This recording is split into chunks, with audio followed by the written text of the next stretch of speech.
Ladies and gentlemen, welcome to the Independence Center's ADA celebrating 30 years. I'm Heather Skold from KRDO News Channel 13. This is a whole new experience for us, is it not? Doing our annual Americans with Disabilities celebration in a virtual format, but we are so excited that you have chosen to join us. We would have much preferred to have the event in person so we could see all of you and celebrate this important occasion over a nice plate of food perhaps, but that just isn't possible this year. Since we're practicing social distancing, it was necessary to record our speeches beforehand. That being said, nearly everyone from the IC is watching this event along with you as it streams. It truly is a strange time we're living through, but thanks to technology and adaptability, we're still able to join together in celebration today. This is the Independence Center's 6th annual event celebrating the anniversary of the passage of the Americans with Disabilities Act, or ADA. And this year is extra special as the ADA is turning 30 years old. On July 26, 1990, George H.W. Bush signed the Americans with Disabilities Act into law, establishing a federal mandate to eliminate discrimination against people with disabilities. Today, we are here to discuss life before the ADA, to celebrate the progress that has been made, and to talk about the work that still remains. Before we get started with the main presentation, we would like to recognize our sponsors who have made this event possible. In particular, we would like to recognize our promoting sponsors, Rocky Mountain ADA Center, Rocky Mountain Healthcare Services, and Sprint Relay. The original plan was to call each of you to the stage to accept these thank you gifts from the Independence Center. I'm afraid we'll need to schedule an in-person meeting a little later to present your awards. In addition, we'd like to thank our other sponsors, including premier sponsors, First Bank, Cascade Investment Group, Raymond James and Associates, Colorado Community Health Alliance, and Denver Management Advisors. This event is also supported by our table sponsors, Matthews VU Medical Group, Colorado School for the Deaf and the Blind, Equinox HIT, and Vida, Haynes Mechanical, Comcast, Next Day Access, and CB Insurance. We would also like to acknowledge Mayor John Suthers and all the elected officials who are watching us today as well. We truly appreciate you taking the time to join us, and we thank you for your support. Please join me in taking a moment to recognize our sponsors and elected officials. For those of you not familiar with the work of the Independence Center, I'll give you a brief history here. The Independence Center was founded as a home health agency for people with disabilities here in Colorado Springs back in 1987. Over time, the IC grew into an independent living center tasked with helping people with disabilities maintain their independence. Today, the IC has a home health department with over 200 employees, veterans and advocacy programs, nearly a dozen independent living services, and most recently, the center began operating a certified nurse aid training program. So the IC has seen its fair share of change over the years, but the primary mission remains the same. Working with individuals, their families, and the community, we create independence so that all may thrive. Many thanks to everyone for taking the time out of your busy days to celebrate this anniversary of the ADA and to support the community of people with disabilities here in Colorado Springs and in the surrounding areas that the IC serves. It's my pleasure to introduce Chief Executive Officer of the Independence Center, Patricia Yeager.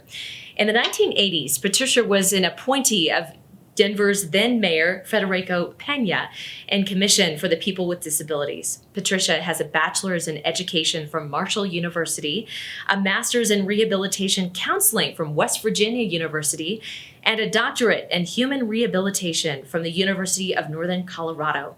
Since joining the Independence Center, Patricia has been an integral part of modernizing and growing the IC into the amazing Center for Independent Living that you see today. Please join me in welcoming Patricia Yeager.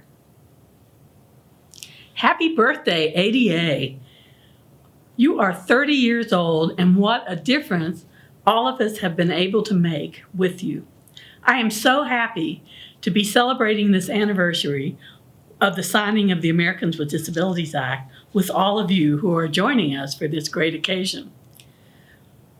When I began my career in 1979, I dreamed of a day when there would be curb cuts at every corner, all with texture so that blind people knew the street was coming up. Telephones would be accessible to deaf and hard of hearing people, and persons with mental health or other hidden disabilities would not be judged as less deserving of an opportunity to participate in community life. We would all have the same access and opportunities as people who don't have a disability. Section 504 of the Rehabilitation Act, actually signed in 1973, but not enforced until 1978, set the stage for our civil rights that was then carried forward to all businesses and all levels of government through the Americans with Disabilities Act. While the ADA hasn't solved all of our disability access and discrimination problems, it has had a major impact.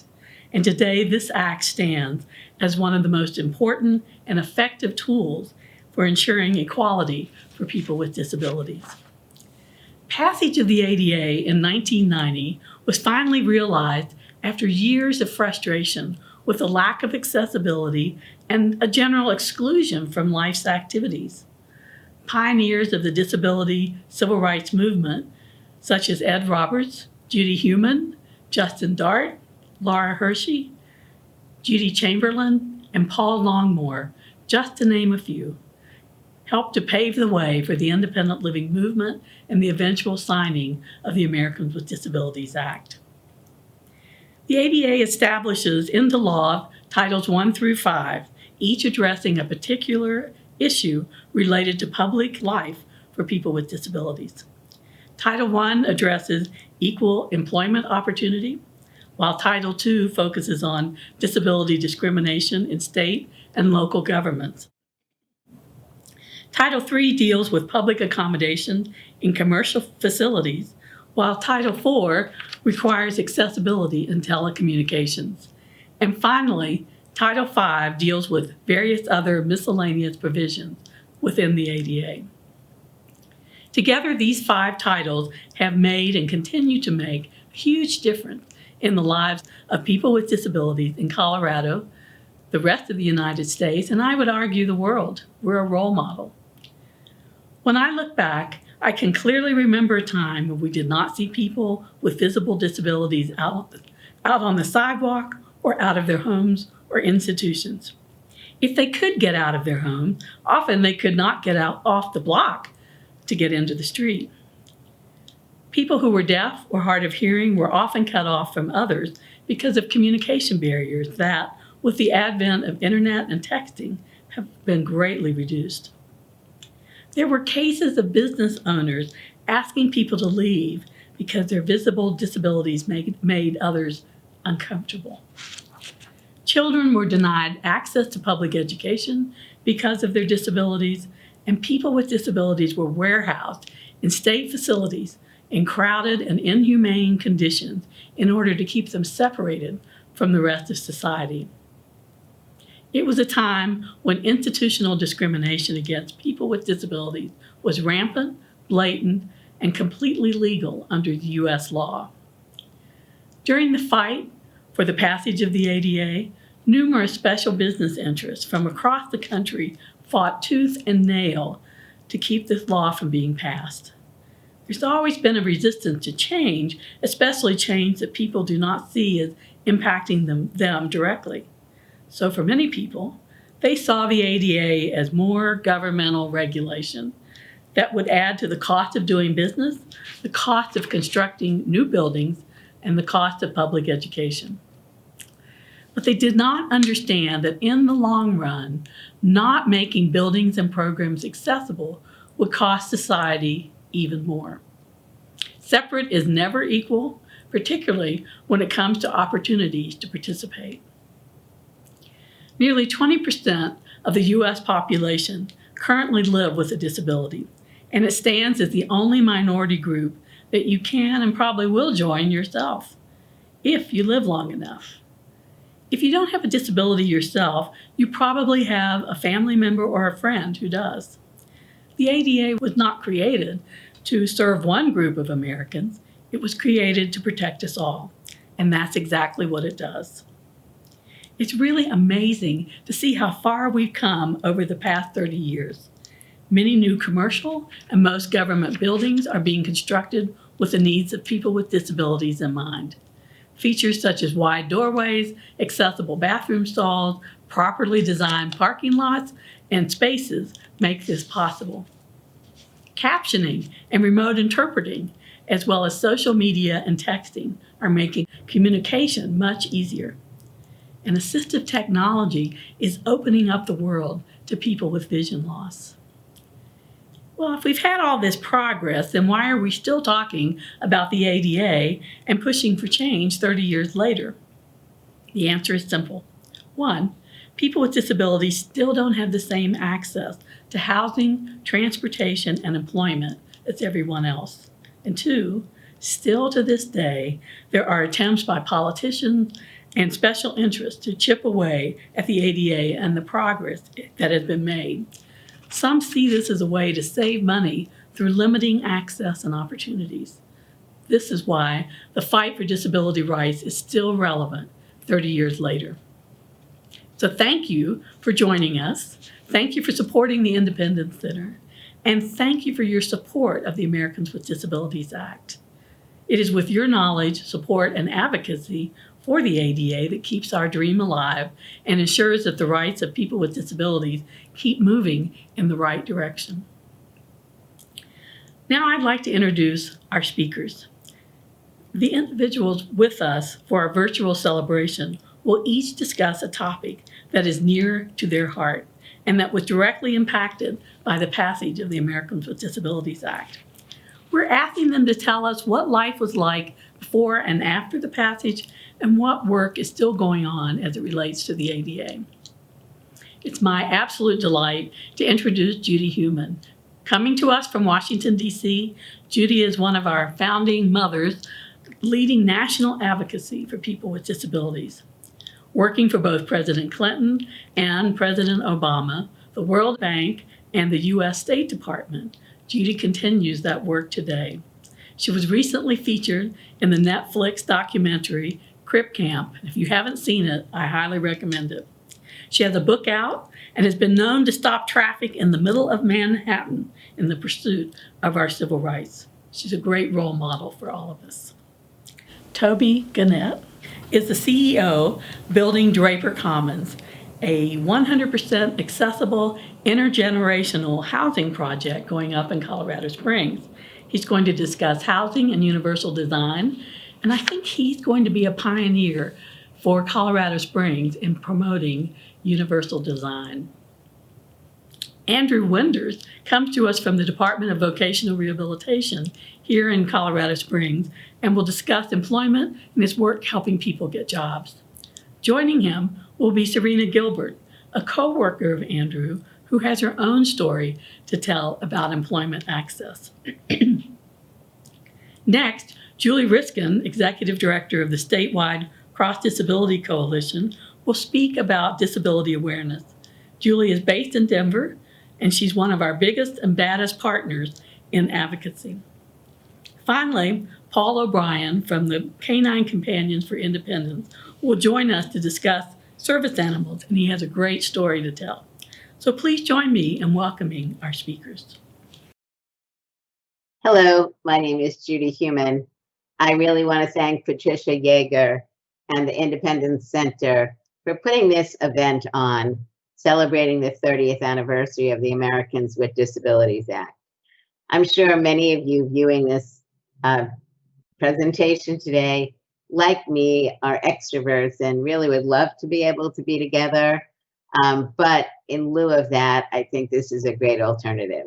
And I think it's also a great introduction into issues around accessibility. Many years ago, before the Americans with Disabilities Act and before Section 504, and I think it's very important that we link Section 504 and the Americans with Disabilities Act together when we're discussing issues of access. Because remember, Section 504 required that any entity that was getting money from the federal government could not discriminate against one based on disability. And so changes in accessibility really were required to be coming on prior to 1990. And in addition, numbers of states were already advancing laws on accessibility before the Americans with Disabilities Act. So I'm going to talk a little bit personally. I'm 72 and a half years old now. And so I've really been through the gamut of where we were in the late 1940s and where we are today and where we need to go. So basically, when I was growing up, I grew up in Brooklyn, New York.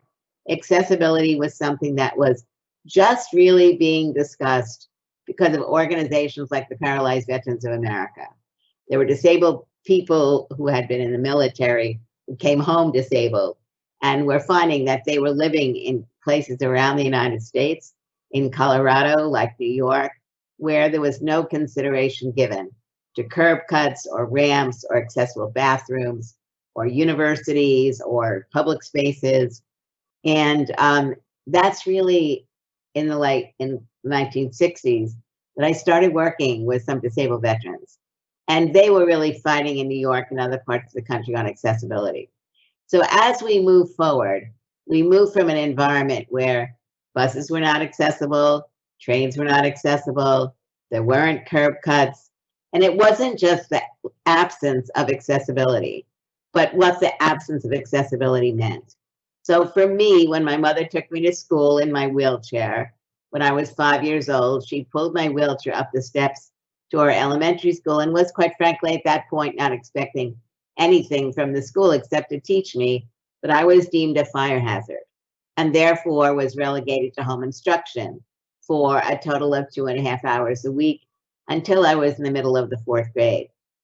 Moved forward, I went to a university that did get money from the federal government, but again, this was the 1960s, so nothing counted at that time regarding accessibility. And there were 2 steps into the dorm and 1 step into the bathroom. And so these were the kinds of things that we were kind of expected to accept and not really question. One of the real values of Section 504 and the Americans with Disabilities Act is a growing expectation, not only on the part of those of us with disabilities, but we're now really, in my view, also hearing from people who have babies, baby carriages, shopping carts, people who are getting older who are not aware of any of these laws, but are beginning to ask questions about why things aren't accessible. One of the big things that people are always asking about is, why is there not a push button? Well, we know that there is no requirement under the ADA or 504. It's a good practice to have a push button, an electric door. But what I think is very important is people are learning by watching good practices, in which case I believe the electric door is, but they're also looking at buses that are accessible. And clearly Colorado played a major role in getting buses accessible, not only in Colorado, but really pushing this across the United States.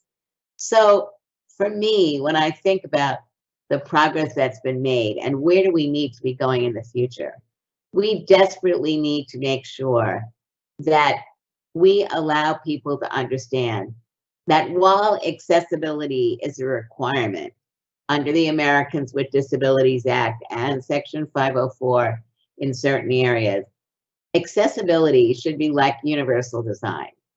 We should be able, as we move forward, for there to be an expectation of everyone in a community that our environment, our housing, our transportation, on and on, is universally accessible, and that it is the responsibility of our elected officials to make sure that not only are these laws being implemented, but that we are looking collaboratively at what more we need to be doing. Another speaker is going to talk about housing, but I really want to mention housing because when we're looking at our ability to participate in society, we're looking at housing not only to live in it, but to visit people. And so I think we need to be expanding. What does accessibility mean? For me, it means access into the community. It means access to employment. And it ultimately means that every one of us in our community, whether or not we have a disability, values accessibility and will fight for it with us. For people who are running for office in November and in the future, we need to be asking questions. What do they know? What have they done? How will they support us? No longer should it be lip service. We should be able to get concrete responses. So I'd like to thank you all very much for giving me this brief opportunity to speak with you. I've just published a book that came out from Beacon called Being Human, Heumann. And for those of you who haven't yet seen this great Netflix film, which came out called Crip Camp Revolution, I encourage you to please watch it. Have a great celebration of the ADA. See you in the future. Hi, my name is Toby Gannett, and I am CEO and President of Draper Commons, a new housing project that will be coming online in 2021 in Colorado Springs. 100% of the units will be universally designed. Much of my career has been spent in the area of senior housing, independent living, 55+ apartments, memory care, and assisted living. And what I've really seen over the past 20 years is how ADA has transformed housing and its accessibility for all people. Prior to 1990, much of the housing that was built was inaccessible to people who had disabilities or were elderly. And what I've seen over the past 20 years is that has really become a way to reduce barriers for all people to live independent and successful lives. Prior to 1990, a lot of developments were done with the idea that people were highly mobile and highly able to climb stairs. I grew up in Boston, and I saw many of the old houses that had different wings added on and different staircases, and I saw the struggles of my grandmother trying to get up and down those stairs. In many cases, it was very dangerous. The ADA has really put a new light on how we develop product for all people to live in. And it doesn't matter what age you are, from 2 to 82, building a house that is universal design helps everyone involved. In many cases, in the old houses, there were steps, there were thresholds, there were small bathrooms. The ADA really put to light for developers, how do we build for everyone? And that means wider doors, wider hallways. It means making sure that the bathrooms are wheelchair accessible. These aren't really expensive items, but it takes an intentionality in development to develop a product that is accessible for everyone. And over the years, I think the ADA has done a phenomenal job in teaching us all how to do things better. Now, my background was in senior housing, and so we were already thinking about a lot of these elements before ADA was put into place. And so in our designs, wider doorways, wider hallways, more friendly bathrooms. But with ADA, it pushed all of us to do a little bit more each time we did a new development. And I think what we're seeing now is that the ADA has really come full circle and is saying, these are minimum thresholds, but what can we do more in a development that goes well beyond ADA? And I think that's the challenge to all developers, is how do we do things so that it's not just friendly, but that it works well with the people living in the apartments or houses, so that it's welcoming. 18 months ago, I was challenged by the Innovations in Aging Collaborative to figure out new ways to address the affordability of senior housing in Colorado Springs. They had engaged the Quad Innovation Project, which is Pikes Peak Community College, Colorado College, UCCS, and the United States Air Force Academy, to look at best practices globally in terms of intergenerational housing. What we have done is taken those initiatives that the Quad has rolled out and said, how do we challenge ourselves to realize the dream of these best practices globally and incorporate them into affordable housing that is intergenerational? We are also incorporating 100% universal design in this project based on the recommendations of the Quad. What we are trying to do is to create a community within a community that is supportive of all of the residents and is affordable to all people living there. I think my vision for the future is that more developers get into the business of low income and affordable housing. No one person can solve this problem. to put together a low-income housing tax credit partnership is a very complex project, and it involves bringing together many stakeholders from the city to the county to the state to complex banking relations and others. It's a complex process, and I hope as we look at Draper Commons, my vision is that other developers will see that and rise to the occasion and to do universal design and to say it is possible to build an environment that's welcoming to all, regardless of disabilities or income. As I look to our city in its future, I really want to see a lot more of these types of projects that benefit all. And as we're looking at a shortfall of over 20,000 affordable housing units in Colorado Springs, and that increasing 1,000 units per year, we all need to work together to provide housing for all of our community. Hello, welcome to the celebration of 30 years with the ADA. My name is Andrew Winders, and I work for the Division of Vocational Rehab here in Colorado Springs, Colorado. And wanted to just kind of talk about some of the changes that I've seen over the years that I've been working with the ADA, as well as with Voc Rehab. The ADA, it's changed the way that we've been able to do business and hire. Employers have more access to individuals with disabilities. Agencies like DVR and the Independence Center are helping to get more qualified employees out there, getting them to do meaningful work. And that wasn't always the case, back when, prior to the ADA, there was more complications. There was a lot more judgment. And with the ADA growing and the agencies that work with the ADA growing, we're seeing a lot more individuals with disabilities getting quality and good jobs.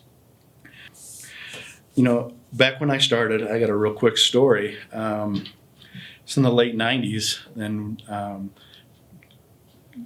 the ADA was really in its infancy, still. And employers had lots of really interesting, application products and testings and all these things. And individuals with disabilities struggled to get into jobs. I was working up in Greeley, and there was a restaurant that had a very unique application that talked about, do you have kids? Is there anything wrong with you? Can you do the job? Is somebody going to watch your kids? If you can't do the job, why should we hire? These were questions that were on an application. And again, this is back in, the mid 90s. Even then we kind of called that business, on that application saying, these are not appropriate questions. You're talking to individuals that have certain limitations, that have disabilities, and they want to work, And then it was opportunity to utilize some of the ADA compliance stuff and what the ADA was doing, and get going. With this was a vocational program, up in Greeley, that also worked with Voc Rehab. The positive aspect was we're able to get them to change their application, and they started hiring a couple of folks with disabilities. We did some training up there, and it eventually worked out, but it's just interesting to see where things have gone from there. Right now we have, in 2019, with the support of the ADA, our business outreach specialists, they've engaged over, 1,200 separate businesses, and, trying to help them either get compliant or understand disability etiquette, different things like that, that was never around before. Whether it's how to work with someone that's in a wheelchair and, not to lean on their wheelchair and use them as support, or how to interact with individuals that are, hard of hearing and or blind. Our business outreach specialists in Voc Rehab have brought that more to the forefront. So that's been a really big change, in the 24 years that I've been, involved with, individuals with disabilities. Seeing that more and seeing that acceptance has been probably one of the biggest changes that I've seen in our communities, and all those different aspects of working, and like I said, transportation, buildings. That stuff has definitely changed. Still room to grow, but definitely changing. So as the ADA supports, employment, it reinforces, collaboration between, entities. And that's a big deal, working with individuals with disabilities that are looking for employment. We have Voc Rehab, we have the Independence Center, we have the Workforce Center, we have, the ADA Center, here in Colorado Springs, a ton of different agencies that are way more involved now than they ever were, prior to, the structure of the ADA, which has been extremely important for individuals with disabilities. Finding employment, working with these agencies, collaborating, between maybe 3 agencies at once to get and keep a job. And that's what it's been about. And the ADA has allowed us, Voc Rehab, in places like the Independence Center, to have more freedom and be able to offer a whole lot more and educate and bring, employment to the fruition for individuals that really want to work and maybe thought that they never could. My name is Serina Gilbert, and I work at the Colorado Division of Vocational Rehabilitation with Andrew Winders. Today I'm going to share with you my ADA journey, all the way from when I was just a 16-year-old with my very first job, all the way through to now where I currently work. I am diagnosed with a vision impairment called retinitis pigmentosa. As a result of that vision impairment, it impacts my peripheral vision as well as my vision acuity. When I was 16, like most teenagers, I wanted to get my very first job so that I could have lots of spending money and be able to buy clothes and spend it on CDs. I know, CDs, super old, right? But my dad took me around, helped me look at jobs from everywhere to McDonald's, to Kmart, to Cub Foods, all kinds of places. He helped me fill out the applications, and after filling out tons of applications, I did get an interview and finally got offered a job at a retail place. Back then, my vision impairment wasn't nearly what it is right now. I was still able to read a lot of regular text. I could identify money. I walked around without any sort of a mobility device or a cane. So I was perfect on the cash registers. I remember on my very first day, my supervisor was teaching me how to use the cash register. And I turned to her and I said, just so you know, my vision doesn't work so well. And she's like, no, mine neither. From that day, I was so comfortable and could always turn to her and be able to ask her for any help that I needed. After I stopped that job, I went to another retailer. At the same time, I was also attending college and my vision impairment was starting to progress a little bit. At that new job, I still worked on the cash registers, but I was starting to have a lot of trouble with identifying money and giving people the correct change because I had identified bills incorrectly. I decided to finally ask for accommodations because I didn't want to keep making mistakes. My first accommodation that they provided me was the ability to have a larger monitor on my cash register that was in full color as opposed to the grayscale that everybody else had. They also allowed me to use a portable magnifier to help identify any bills that I needed to, as well as ID cards, check amounts, those sorts of things. That worked for me for a while, but then my vision impairment continued to progress, and that monitor still wasn't enough. One day, I had a really hard day on the registers, and I decided to talk to my manager about potentially transitioning into a totally different position at the retailer that I was at. The company was super supportive and allowed me to work in a different part of the store with some accommodations in place. I always wanted people to think that I was just like everyone else, and I didn't want to use a lot of my accommodations. So I tried to use them kind of in secret, and a lot of people would always ask, what is that? Why are you looking at that with that special device? Fast forward to today, and now I'm working for the Colorado Division of Vocational Rehabilitation as a regional lead transitioning counselor, specifically working with young adults and helping them navigate the employment world. No longer am I ashamed to pull out my accommodations or look at things in a different way. And now I'm empowered to be able to advance in my career and also empower young adults to do exactly what they want to do despite their disability. Hi, my name is Judy Reiskin, and I'm the Executive Director of the Colorado Cross Disability Coalition. We're a statewide disability rights organization that works for social justice for people with all types of disabilities. So I was asked to talk about what life was like for people with disabilities before the ADA was passed 30 years ago. In 1990, I had actually not been disabled for that long. A couple of years before the ADA was passed, a friend and I decided to take her son to the movies. Both of us use wheelchairs. I still remember the movie. It was Ghostbusters 2. In those days, there was no such thing as accessible seating. You could either sit in the way back behind a wall where it was really hard to see, or what we usually did is we would sit in the aisle, one in front of the other, with room for her son to sit next to her. There was ample room for others to pass. I'd been to this theater many times before, and it always sat in the aisle. It was not really comfortable because you were sloped down.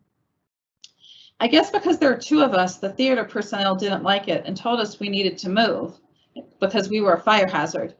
We refused and ended up being arrested. It was more than 5 years after the ADA passed before I went to another movie. At the time, there was a state law in the state that I lived that prohibited discrimination, but the only way to enforce it was to file an administrative complaint with a government agency. As is true today, the courts are the most effective way to resolve a discrimination problem, and that was not available. I actually wrote a story about this for Disability Rights magazine, and it was one of many used to justify why we needed a federal law with a private right of action. Private right of action means if you are lucky enough to be able to find a lawyer, you can sue to enforce the Americans with Disabilities Act. Even today, we find the most effective way to enforce the law is litigation. Disability awareness was a thing in those days, but our focus was all about accessibility, ramps, sign language interpreters, Braille, etc. If we had the ADA we claimed, we would level the playing field, and then all of us disabled people would just blend seamlessly into society. We were wrong, but that does not mean the ADA is a bad thing, and I'll talk about that in a minute. The point of disability awareness in those days was more to try to force people to understand our plight.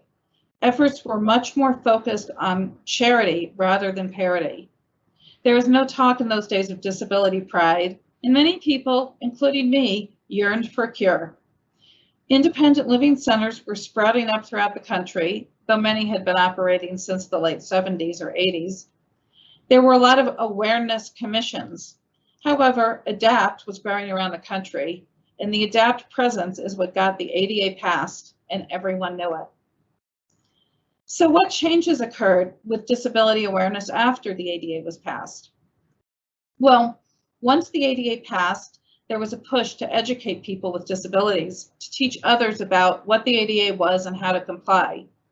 There were large federally funded education initiatives. Sadly, there were also many self-proclaimed experts with marketing prowess selling themselves and giving unwitting businesses bad information. Initially, there was some interest in learning about the ADA. Some, but not all governments, created ADA transition plans as was required by the law. After 5 or 6 years, the education efforts slowed down, as those that wanted to comply had done so, and now enforcement was up to us in the disability community. We had to find a way to interest lawyers and litigate. Litigation has worked as a strategy. There were other large-scale changes to society. There's a name for this, and it's called the curb cut effect. And this really means that everyone benefits from access that was created by the ADA. This is not just the physical and visible access, like curb cuts have obviously benefited people with strollers, bikes, and the like, but this also includes the advent of things like speech to text, now ubiquitous, stop announcement on buses, so none of us have to pay attention. We can just wait to hear our stop, and even changes in the workplace. Before the ADA, I knew of one person who was allowed to work from home doing computer work, and it was part of some special hire the handicap program. Now it's common, and after the past few months, thank God for that. Because of changes like accessible public transportation and accessibility, more of us were out in the community. What used to be a rare occurrence that caused stares now became part of the community fabric in cities and towns across the country, and even the world. As we were out more and became more visible, we gained an identity as a community. But even today, many people with disabilities do not consider themselves to be part of the disability community. So 30 years later, we've learned that a law cannot make us normal and blend in, and it does not and should not strive to erase our disabilities. Our disabilities are part of who we are and part of our identity. Disability is part of the normal human experience, and we now talk about concepts like disability pride. During presidential debates, we gather as a virtual community with a hashtag Say the Word, with virtual cheering every time a major candidate mentions people with disabilities. We have always seen disability as a civil rights struggle, but we have become more sophisticated over time and now identify not only as one culture, but as part of an intersectional community, as many of us have multiple identities. We have begun to confront how we need to embrace more intersectionality in our communities by working harder on issues of racial equity, diversity, inclusion, and belonging. However, 30 years after the ADA, we still find discrimination occurs. And if we are not constantly reminding systems that we exist, they forget about us. Health and economic disparities persist, particularly for people with disabilities who are Black, Indigenous, or people of color. So what are our visions and policies that show promising practice? While the ability to enforce the law through litigation is important and must continue, it is also important to make sure our state government holds their contractors accountable when they contract with private entities to perform services. We also must make sure that state laws are written properly. There should be a great bill next year regarding open captioning, so films and movies will be more accessible to people with hearing loss. The Independence Center ran a great bill a couple of years ago to make sign language certification easier in Colorado to help address the shortage of qualified interpreters. These are just two areas where we've worked together with the Independence Center. As we move forward, we need to treat the ADA like the grown-up law that it is.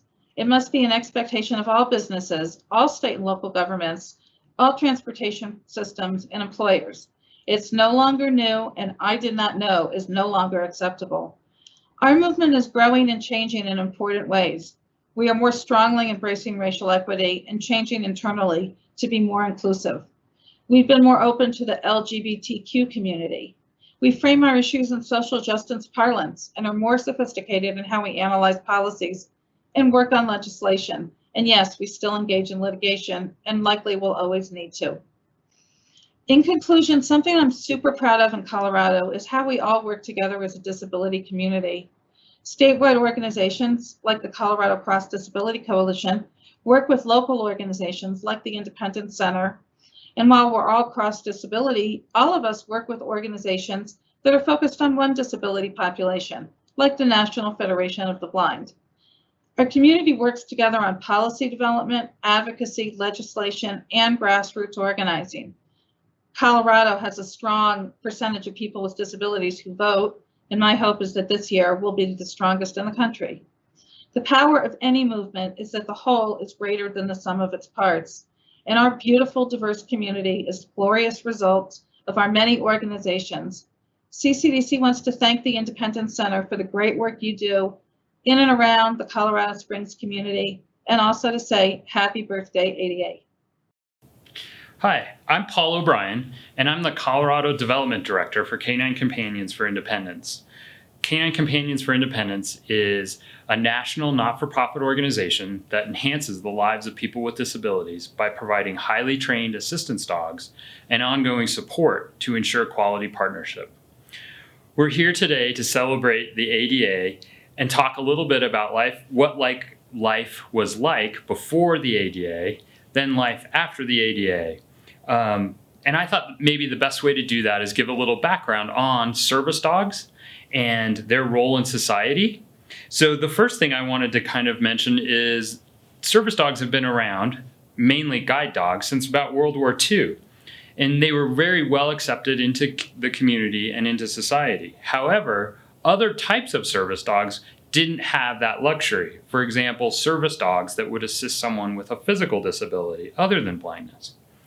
Perhaps the best way to articulate this story is to tell a story and give an example of a man named Rick. On October 4th, 1989, Rick spent the morning calling friends and family, trying to find someone who would accompany him to a Denver Broncos football game. Rick was an avid Denver Broncos fan. He had season tickets, and the game that was coming up was the San Diego Chargers on October 8th. Rick's requirement for finding someone was someone who physically would be able to help push him into the stadium and get him to his seats. Rick has a spinal cord injury and was 10 years post-injury. He uses a wheelchair, and at that point used a manual wheelchair. So the friend had the task of helping getting him to the stadium, then pushing him from the car up to the stadium, the old Mile High Stadium, up to the second tier, and then picking Rick up out of his wheelchair, carrying him down 15 flights of stairs, and then over 15 seats and setting him down. This was a risk physically for Rick, and he had to really trust the person who was taking on this task of accompanying him to the game. Rick, along with 75,000 other fans, cheered the Broncos on to a 16-10 win that afternoon over San Diego. Once the game was over, Rick had another challenge, and that challenge was getting back to his car. Again, he had to put his trust in his friend to pick him up out of his seat, carry him over 15 seats, and then up 15 flights of stairs and put him down, setting him down in his wheelchair, and then pushing him out to his car. The whole experience was very taxing, obviously physically on Rick, but also emotionally and mentally, having to spend a lot of time just to attend a game. Rick also has challenges with dexterity because of his spinal cord injury.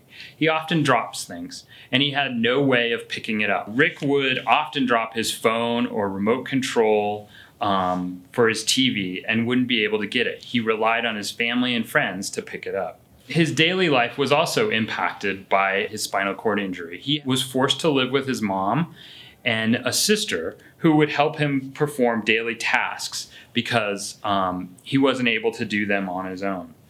Rick also experienced a phenomenon that often happens where he would be invisible out in public. People would look over him, they wouldn't make eye contact, they didn't want to interact with him at all. So he became very socially isolated.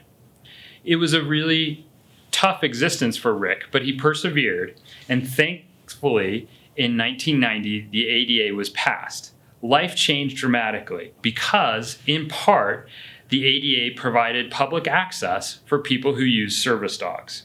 So back to Rick's story. Now, it's October 13th, 2019, and the Denver Broncos are playing the Tennessee Titans at home. Rick has the opportunity to invite anybody he wants, knowing that that person is not going to have to physically pick him up and carry him. So Rick has had service dogs since 1990, and all of them have allowed him to live with greater independence.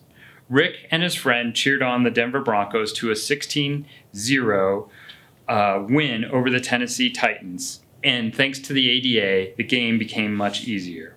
The stadium now was accessible, so he was able to get to accessible seating without any help. He could even attend a game alone because if he dropped something like his keys, his dogs would be able to pick him up. So he was also able to manage opening doors, pushing accessible buttons, etc. Outside of the game, his service dog provided companionship and allowed him to live more freely in public, where people were attracted to his dog and wanted to meet him and his dog when he's out in public. So he became a lot more social. He also was able to live alone because some of the tasks that he needed to perform he was able to do with his dog. So life became a lot easier for Rick.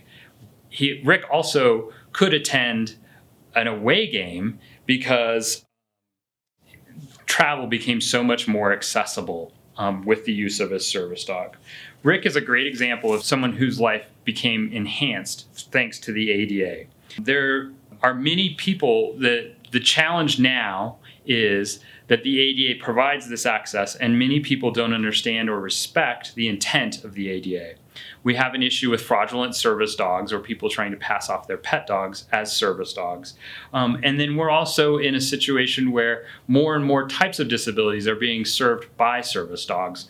So there's still some challenges to go, but all in all, the ADA has really impacted and enhanced people's lives through including service dogs. Organizations like the Colorado Springs Independence Center are vital to assist and help educate the community about the ADA and advocate for people with disabilities so that they can be inclusive in the community and it become a community where everyone can participate.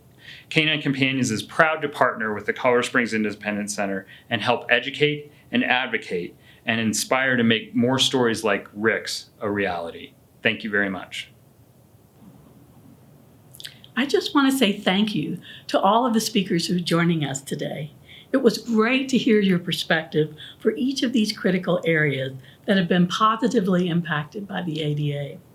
You were all selected because of the great work you do in advancing the rights and opportunities of people with disabilities around Colorado and the nation. So from the bottom of my heart, thank you so much. Next up, I'd like to welcome Mayor John Suthers, who will take a few minutes to discuss the great work the City of Colorado Springs is doing to improve accessibility for our local residents with disabilities. Hello everyone, and thank you for the invitation to be part of this virtual event. Many of you likely know that 2020 marks the 30th anniversary of the signing of the Americans with Disabilities Act. Along with the rest of the country, Colorado Springs has come a long way in those 3 decades in regards to developing a more accessible community. I want to start by taking you to the top of Pikes Peak, America's mountain, for a glimpse at the construction on our new Summit House. This will be a fully accessible experience that provides a great example of what we can do when we work together and focus on accommodating all of our residents and visitors. If we venture back down 8,000 feet, there are plenty of developments to highlight within the city. In the past 2 years, the city has installed 2,500 ramps and replaced more than 800,000 feet of sidewalk. Our ramp program, made possible by the Pikes Peak Rural Transportation Authority, will spend $4.5 million this year to construct or retrofit 362 curb ramps. Community centers are also a focus for us as we are in the final phases of construction to make various improvements. In 2018, my administration established the Office of Accessibility to work closely with the community and ensure not only that our Title II obligations are met, but to promote and encourage access for everyone in the city of Colorado Springs. We have taken a close look at our program, services, and facilities in order to develop a more comprehensive transition plan. That 15-phase plan will soon be published to serve as a roadmap for our efforts to remove existing barriers. In just 2 years, the Office of Accessibility, in coordination with our Public Works Department, has reevaluated 100% of our city's facilities and is currently cataloging our parks and over 30,000 existing ADA ramps. I want to point out a couple of services available, including One Ride, which is a one-call or one-click transportation solution made possible by collaboration between Mountain Metro Transit and 4 local transportation providers. I'm also excited about the city's new Go COS app, launched just a few months ago. This allows residents to easily request city services and report concerns such as ADA curb ramps, defective sidewalks, and accessible parking violations. I'm also proud of the ADA employee training and awareness programs we've developed to improve access to employment and city services. In March, I signed an administrative order that established an accessibility prioritization committee. It's designed to monitor the city's transition to accessible online technology. Speaking of new technology, we have increased the availability of hearing loop systems in our public meeting spaces from 17 to 65%. The city is also collaborating with local housing agencies to increase affordable and accessible housing. While we are pleased to celebrate these accomplishments, I want to acknowledge that we always have more work to do. I encourage you to participate in our quarterly ADA forums to ensure our work continues to be based on the needs of our community. Thank you for allowing me to speak and be part of this celebration. Mayor Suthers, thank you for joining us for the 30th anniversary of the ADA. The Independence Center is so appreciative of your ongoing support for disability rights here in Colorado Springs. And we appreciate everything that you have done in the name of making the city more accessible and more open to people with disabilities. We look forward to an ongoing relationship of collaboration, and I expect we'll continue our journey together towards a more accessible future. This has been a difficult year with the spread of COVID-19, and it seems like everything's just been thrown up in the air, our ADA event included. But as with everything, time will eventually return us to a world of normalcy. And if all goes well, we'll be able to have our 2021 ADA celebration luncheon under more normal conditions. So as we come to a close on the 30th celebration of the passage of the Americans with Disabilities Act, I want to sincerely thank each and every one of you for joining us for this important occasion. The ADA is not just another acronym, it truly is a landmark achievement in the disability rights movement. People with disabilities fought for years for the passage of legislation that would afford us equal rights, and today we are better off for the struggle. The days before the Americans with Disabilities Act were grim, and there are still people out there who want to take back the ground that we have gained. We cannot let that happen. We must continue going forward by building community, educating our neighbors, and working towards positive and productive change in the world. That's how things get done, and we could not do what we do without the support of all of you. Thank you so much. Our many thanks to everyone who tuned in today to support the 30th anniversary of the passage of the ADA. I'm so happy I was able to be a part of this celebration this year and hope that next year's celebration can be held in person once again. Thank you again for joining us, and have a great day. To contact the Independence Center, www.the-ic.org, 719-471-8181. Thank you to our promoting sponsors, Rocky Mountain ADA Center, Rocky Mountain Healthcare Services, Sprint Relay. Thank you to our premier sponsors, First Bank, Raymond James & Associates, CASCADE Investment Group, Colorado Community Health Alliance, Denver Management Advisors. Thank you to our table sponsors, Matthews VU Medical Group, the Colorado School for the Deaf and the Blind, Invita, Haynes Mechanical, Equinox HIT, CB Insurance, Comcast, Next Day Access. Music courtesy of Ben Sound, www.bensound.com.